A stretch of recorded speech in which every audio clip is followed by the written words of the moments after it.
تو مجھے یہ بتاؤ یہ 20% کیوں ہو؟ کیا کسی نے دعوت دے کر آپ کو مسلمان بنایا ہے؟ کہنے لگے نہیں، ان میں تو چند ایک ہی ہوں گے جو کنورٹڈ ہیں. میں نے کہا اس لیے ہو کہ آپ کے والدین نے نسل نہیں روکی، باپ دادا نے بھی نہیں روکی، والدین بھی. اگر آپ کے والدین اور باپ دادا 2 بچے پیدا کر کے جاتے تو آج آپ 10% ہوتے. تو برما میں مسلمان جتنا پٹ رہے ہیں اس سے دگنا پٹتے ہیں، کیونکہ ڈیفنس کی ابھی تو پھر بھی ایک بڑی آبادی ہے نا، ڈر ہوتا ہے کہ یہ امڑ کے نہ آ جائیں، اور زیادہ ظلم ہوتا. انڈیا میں مسلمان اگر اپنی نسل روکتے تو آج کہا جاتا ہے 20% ہے، وہاں بھی زیادہ، فرض کرو 20% ہیں تو اور کم ہوتے، ان کے ووٹ کی ویلیو بالکل ختم. اب کم از کم اتنا تو ہے کہ کوئی بھی سیاسی جماعت الیکشن لڑنے کے لیے کچھ نہ کچھ مسلمانوں کو بھی، کچھ طبقے کو تو ساتھ ملانے کی کوشش کرتی ہے. تو اگر یہ تعداد اور دگنی ہو گئی انڈیا میں تو مسلمانوں کی اگلی نسل میں ووٹ کی طاقت دگنی ہو جائے گی کہ نہیں ہو جائے گی؟ تو غامدی صاحب کو کہنا چاہیے تھا کہ انڈیا کے مسلمانوں، ہندو جو ہمیشہ جو متعصب ہندو جیتتے ہیں اس کی وجہ یہ ہے کہ ان کی تعداد، ان کا ووٹ بینک انڈیا میں زیادہ ہے. آپ بہت تیزی کے ساتھ نسل بڑھاؤ تاکہ اگلی نسل میں آپ کا ووٹ بینک، اس کی قوت بڑھ جائے. تو نبی تو یہ سب چیزیں جانتے تھے، اس لیے اپنی امت کو ترغیب دے رہے ہیں کہ انہوں نے میدانوں میں لڑنا بھی ہے.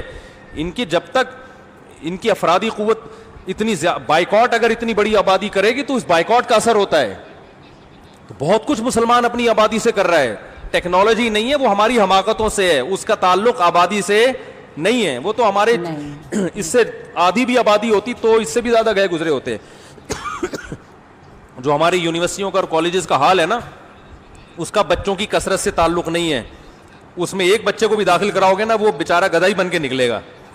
وہ تو سسٹم ایسا ہے نا، گدھے بندے ہوئے ہیں. آپ دیکھ لو سندھ کے، میں نے خود واٹس ایپ پہ آگے شیئر کی ہیں، وہ اسکول دکھایا اس میں گدھے بندے ہوئے ہیں. جب ایجوکیشن کا یہ حال ہو تو پھر ایک بچہ ہو یا 1000 ہو، وہ گدھے کے گدھے ہی ہوں گے. تو خیر میں جلدی سے بات کمپلیٹ کروں. نبی صلی اللہ علیہ وسلم کے پاس آئے. اب اس حدیث میں چند چیزیں ہیں. نمبر 1، سوال پیدا ہوتا ہے جب ایک بانجھ عورت کا رشتہ ان صحابی کو میسر آیا تھا تو نبی سے پوچھنے کیوں آئے؟ وہ یقیناً ان کو معلوم تھا کہ اس کے ولادت نہیں ہوگی اور نبی صلی اللہ علیہ وسلم امت سے نسل بڑھانا چاہتے ہیں، تو اس لیے احتیاط اسی میں ہے کہ ایک دفعہ پہلے پرمیشن لے لو. اس سے پتہ چلتا ہے کہ اولاد بڑھانا یہ اتنی اسلام کا اہم حکم ہے کہ صحابہ میں یہ پہلے سے مشہور اور معروف چیز تھی، ورنہ پوچھنے کی ضرورت کیا تھی. نمبر 2، ایسا اتفاق ہوتا نہیں ہے کہ ایک عورت بانجھ ہو مگر باقی ساری کوالٹیز ہوں اس کے اندر. ایسا ہوتا ہے کیا؟ ساری صفات ایک عورت میں اکٹھی تھوڑی ہوتی ہیں، بس ایک عیب ہو کہ بانجھ ہو. تو یہ معلوم ہوتا ہے کہ یہ واقعہ دور نبوت میں اللہ کی طرف سے وجود میں لایا گیا ہے تاکہ پروفیسر غامدی جیسے لوگ، اللہ کو پتا تھا پیدا ہوتے رہیں گے، تو اللہ نے بتا دیا کہ اتنی ساری کوالٹیز کو نظر انداز کر دیا گیا ہے نسل کی خاطر. یعنی نسل بڑھانا اتنی اہم چیز ہے کہ عورت کی تمام صفات ایک طرف، سب سے اہم صفت کیا ہے کہ وہ نسل بھی دے گی کہ نہیں دے گی. یہ عورت کی تمام کوالٹی، اس کی ایجوکیشن، اس کا خاندان، اس کا حسن و جمال، یہ سب ایک طرف ترازو کے ایک پلڑے میں، اور ایک کوالٹی کیا ہے کہ وہ نسل بڑھائے گی، یہ دوسرے پلڑے میں. تو یہ دوسرا پلڑا شریعت کی نظر میں وزنی اور فطرت کی نظر میں بھی ہے. نکاح کا بنیادی مقصد کیا ہے؟ دنیا میں جہاں بھی نر اور مادہ کا ملاپ ہوتا ہے اس کا بیسک مقصد میڈیکل سائنس کہتی ہے نسل کو کیا ہے؟ بڑھانا ہے. تو انسانوں میں بھی یہی قانون ہے. تو جب وہ بیسک مقصد ہی حاصل نہیں ہو رہا تو ضمنی فائدے تو حاصل ہوں گے، بنیادی مقصد حاصل نہیں ہوگا. تو اس لیے نبی صلی اللہ علیہ وسلم نے بتا دیا بھائی اسلام تو دین فطرت ہے. تو نکاح کے جب بیسک مقصد ہی حاصل نہیں ہو رہا تو پھر کیوں کر رہے ہو؟ یہ ایک الگ مسئلہ ہے کہ وہ بیچاری کہاں جائے گی. تو بھائی بہت سے لوگ ہیں جن کو کہیں رشتہ نہیں مل رہا ہوتا، وہ کر لیں گے اس سے، لیکن جو آپ سے مشورہ لے گا اسے تو آپ وہی مشورہ دیں گے نا جو بہتر ہوگا. تو تیسرا پوائنٹ یہ کہ صحابہ کرام کو جب ایک دفعہ کسی چیز سے روکا جاتا تھا وہ رک جاتے تھے، دوبارہ نہیں آتے تھے. یہاں 3 دفعہ آ رہے ہیں تو یہ صحابہ کی عادت کے بھی خلاف. تو یہ بتانے کے لیے اللہ بتا رہے ہیں کہ ایسا عشق تھا ان صحابی کے دل میں کہ نبی کے ایک دفعہ منع کرنے کو بھی انہوں نے کافی نہیں سمجھا، پھر بھی آئے ہیں اور پھر بھی نبی نے منع کیا.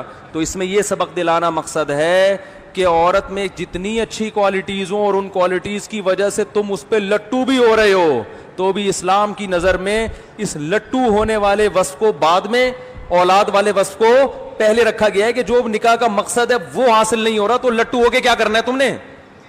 ارے روٹی آپ کو بہت اچھی لگ رہی لیکن پیٹ بھرانے کے کام نہیں آ رہی وہ، تو ڈاکٹر کہے گا ایسی روٹی کھاؤ. آپ شوگر کے مریض ہو، رسگلہ بہت اچھا لگ رہا ہے آپ کو، ڈاکٹر کہے گا اچھا تو لگ رہا ہے مگر رسگلہ سے جو مقصد ہے نا کہ انرجی ملے گی، کاربوہائیڈریٹ ملیں گے، وہ مقصد آپ کو حاصل، بولو بھائی نہیں ہوگی، آپ شوگر کے مریض ہو، آپ یہ افورڈ نہیں کر سکتے. تو مقاصد پہ لذتوں کو قربان کیا جاتا ہے، لذتوں پہ مقاصد کو قربان نہیں کیا جا رہا. تو نکاح کا مقصد ہی نسل بڑھانا ہے، اور نکاح کرنے بعد سب سے پہلا مشورہ یہ دیا جاتا ہے کہ نسل کیسے روکنی ہے. تو یہ پاگلوں والی حرکتیں ہیں. اللہ کا شکر ہے اللہ نے ہمیں قرآن و حدیث پر چلنے کی توفیق عطا فرمائی. اور چوتھے پوائنٹ یہ پتہ چلتا ہے کہ تیسری دفعہ میں جب بھی کوئی اجازت لینے کے لیے آتا ہے تو یا تو منع نہیں کیا جاتا، یا منع کیا جاتا ہے تو نرم انداز سے. جیسے ہمارے پاس اگر کوئی آئے گا تو ہم تیسری دفعہ میں کہتے ہیں کہ یار اب اتنا بھی دل چاہ رہا ہے تو بہتر تو یہی ہے کہ نہیں کرو، لیکن اگر چلو کرنا ہے تو ٹھیک ہے. یہ ہوتا ہے نا. لیکن بجائے اس کے کہ نبی نے نرم کرنے کے انداز کو نرم، منع کرنے کے انداز کو نرم کیا، نہ بلکہ منع کرنے کے انداز کو پچھلی 2 مرتبہ سے زیادہ سخت کر دیا، اور سختی. فرمایا نہیں، بلکہ کیا ہے کہ میں یہ کہہ رہا ہوں کہ ایسی عورت، تم یہ کہہ رہے ہو بانجھ ہے، تو صرف بانجھ نہ ہونا بھی کافی نہیں ہے. میری خواہش یہ ہے کہ ایسی عورت ہو جو محبت بھی کرے، کیونکہ جب محبت کرتی ہے نا عورت پھر وہ چاہتی ہے کہ میرے شوہر سے اولاد ہو. طلاق لینے کا پروگرام ہو تو پھر وہ اولاد نہیں چاہتی، یا وہ ٹرائی کر رہی ہو کہ دیکھو اس میاں کے ساتھ رہتی ہوں، ایک آدھ بچہ پیدا کر لیا، پھر دیکھتے ہیں اگر بن پڑی تو ٹھیک ہے، نہیں تو پتلی گلی سے نکل لیں گے. جو ٹوٹ کے محبت کرتی ہے وہ تو چاہتی ہے کہ میرا گھر کیا ہو، آباد ہو بھائی، اب اسی کے ساتھ رہنا ہے. تو آپ نے فرمایا ایسی عورت سے نکاح کرو جو محبت بھی کرے اور کثرت سے بچے جنے. اس عنوان میں آپ نے بتا دیا کہ میں صرف بچے جننے والی عورت سے نہیں، کثرت سے بچے جننے والی عورت سے نکاح کی ترغیب دے رہا ہوں. تو جو پیغمبر یہ چاہتا ہو کہ صرف بچے نہ جنے بلکہ کثرت سے جنے، وہ ایسی عورت پہ نکاح پہ کیسے خوش ہوگا جو بانجھ ہو.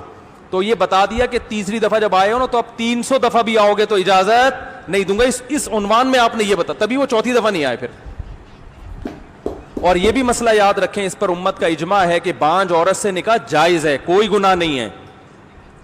پوری امت کا اجماع ہے، کیونکہ نکاح جن عورتوں سے اللہ نے حلال کرا دی اس میں بانجھ عورتیں بھی داخل ہیں.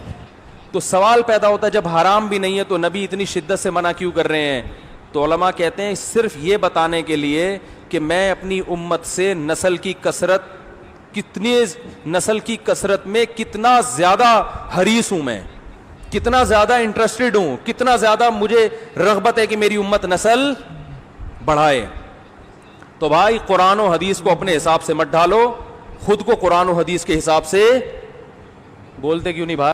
جب میں نے پورا بیان جو ہے مفتی صاحب کی زبانی سنا تو پھر مجھے مطلب یہ لگ رہا تھا کہ جس طریقے سے مفتی صاحب نے بتایا ایک واقعہ کہ ایک صحابہ آئے تھے ہمارے حضور صلی اللہ تعالیٰ علیہ وسلم کے پاس یہ سوال لے کر کے کہ وہ عورت جو ہے کافی خوبصورت ہے، دولت مند ہے، تو اس سے نکاح کرنا کیا جائز ہے، لیکن وہ جو ہے بچے پیدا نہیں کر سکتی، یعنی وہ بانجھ ہے.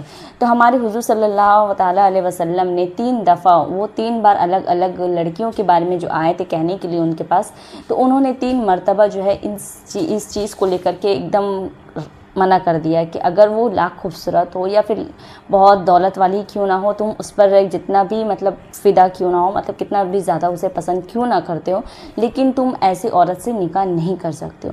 تو یہ ایک بات رہ گئی ہے یہاں پر. اور دوسری چیز جو ہے جب ایسی عورتیں ہیں اور اس پر جو ہمارے حضور صلی اللہ تعالیٰ علیہ وسلم نے منع کر رکھا ہے نکاح کے لیے، مطلب اگر نکاح ہو گیا تب آپ کو لگ رہا ہے کہ وہ مطلب بانجھ ہے، تو اس پر جو ہے اس ویڈیو کے اندر پوری باتیں نہیں بتائی گئی ہے. لیکن ایسی عورتیں جو ہے بانجھ ہوتی ہے جو مطلب نہیں بچے کی ولادت کر سکتی ہے، تو اس پر جو ہے نکاح کرنا سخت مطلب منع کیا گیا ہے ہمارے حضور صلی اللہ تعالیٰ علیہ وسلم کے مطابق، جیسے کہ اس واقعے کے اندر ہم لوگوں نے سنا ہے.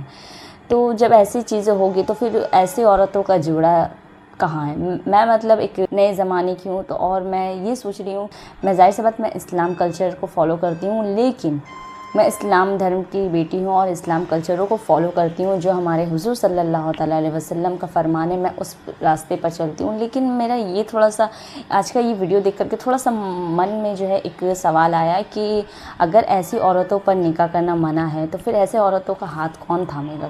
وہ کیسے اپنے لائف کو مطلب جی پائے گی؟ جس طریقے سے ہمارے حضور صلی اللہ تعالیٰ علیہ وسلم نے یہ بھی فرمایا کہ بیوہ عورتوں پر بھی جو ہے نکاح کرنا جائز ہے، تو یہ تو جائز کر رکھا ہے بانجھ عورتوں پر بھی، تو اس کا مطلب یہ ہے کہ آپ بانجھ عورت سے نکاح کر سکتے ہو، لیکن اس کے ساتھ ساتھ جو ہے ولادت بھی ہم لوگوں کو ضروری ہے ہمارے مسلم میں، تو جس کے لیے آپ شاید دوسرے نکاح کی طرف جا سکتے ہیں۔ کچھ ایسے ہی مطلب مقصد تھا اس ویڈیو کے اندر یہ باتیں مطلب سمجھانے کا۔ تو مجھے یہ ویڈیو دیکھ کر کے مفتی صاحب کی باتیں سن کر کے تو یہی مطلب لگ رہا ہے کہ شاید یہی چیزیں بتائی گئی ہیں، کیونکہ بانجھ عورت سے نکاح کرنا بھی جائز ہے، اور ایسے عورتوں پر مطلب نکاح اگر نہ کرے تو بھی ٹھیک ہے، کیونکہ وہ ہمارے مسلم کی تعداد جو ہے بڑھا نہیں سکتی ہے، جو کہ ہمارے حضور صلی اللہ تعالیٰ علیہ وسلم کا کچھ یہ ایسے ہی فرمان تھا۔ تو اب کیا ہے، آپ لوگ کیا سمجھے ہو اس ویڈیو کے اندر سے؟ تو کمنٹ کر کے مجھے ضرور بتانا ہے کہ میں نے جو چیزیں سمجھی ہے آپ بھی اس سے سہمت ہو، تو اس کے لیے بھی کمنٹ ضرور کریے گا۔ ویسے آج کا ویڈیو کافی زیادہ انفارمیٹیو تھا، کچھ الگ سی کچھ نئی چیزیں جو ہم لوگوں کو جاننے ملتی ہے، تو ایسے ہی نئے ویڈیو ری ایکشن دیکھنے کے لیے میرے چینل کو لازمی سبسکرائب کریں، اور اگلا ویڈیو ری ایکشن میرا کس ٹاپک پہ ہو اس کے لیے بھی کمنٹ ضرور کریے گا۔ تب تک کے لیے اللہ حافظ، دعا میں ضرور یاد رکھیے گا۔ Bye bye.